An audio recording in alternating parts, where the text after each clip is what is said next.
Neurosis were or are a band from Oakland, California. They were formed in 1985 as a hardcore punk band, but they morphed into an avant-garde metal band, sometimes described as a post-metal band.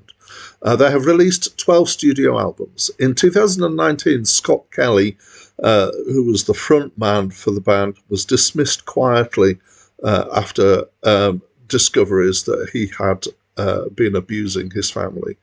And the current status of the band is unknown.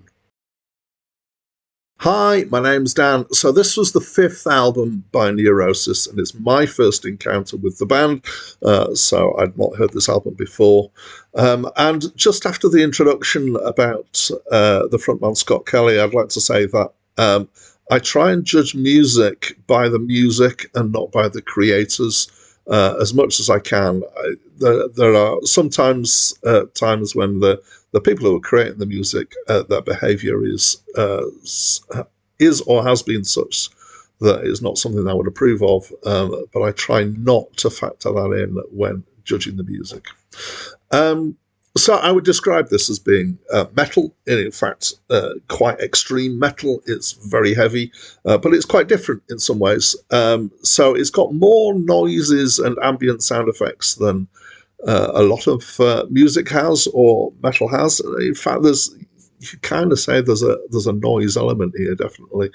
It's very heavy. There's a kind of doom / sludge metal feel, but that doesn't quite put the finger on it, really. It's very kind of slow. So it can be ponderous, but it's that sounds like a bad word. I don't think it's done in a bad way.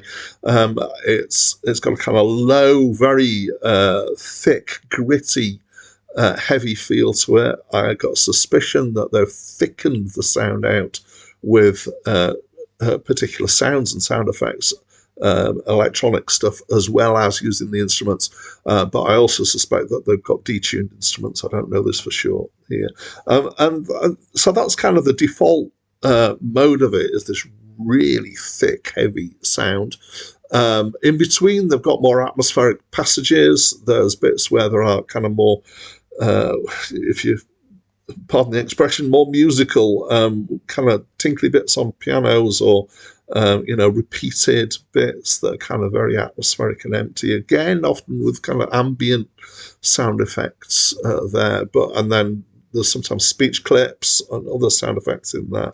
The whole thing's got a really grand vision, and it takes its time. It feels like a concept album. It feels like a coherent whole as an album. The vocals are growly, shouty stuff. They're quite low in the mix, so I found them quite hard to hear. Did pick out one or two words, but I didn't really get the gist of what they were singing about. I don't know if that was a good thing or a bad thing. I strongly suspect that it's not about fluffy clouds and unicorns and rainbows and feeling happy. But overall, generally, I would say I like it quite a lot, and it's the grandness of the pace of it, the overall feel that I enjoyed. It kind of kept moving, so it has kind of slow repetition and stuff, but it does kind of keep moving on. I think my favourite bit was the bit where there was some bagpipes in, which is interesting. It definitely, the whole thing gives a feeling of despair and doom. I think that's done well. I would think I would have to be in the right mood to listen to it. I would not recommend listening to this on repeat over and over again. Otherwise, you might end up feeling a little bit down as a result. But I think in terms of whether I like it, so obviously you get the idea. I do like it. I'm not a metalhead. And so it takes something with something a bit special in metal for me to actually go, yeah, I like that. And I think this is possibly the heaviest thing that I've heard that I've really liked. And I would definitely say it's not for everybody. But so there we go. That's my opinion. I'd love to know what yours is. So please talk to me through the comments box. That's it from me for now.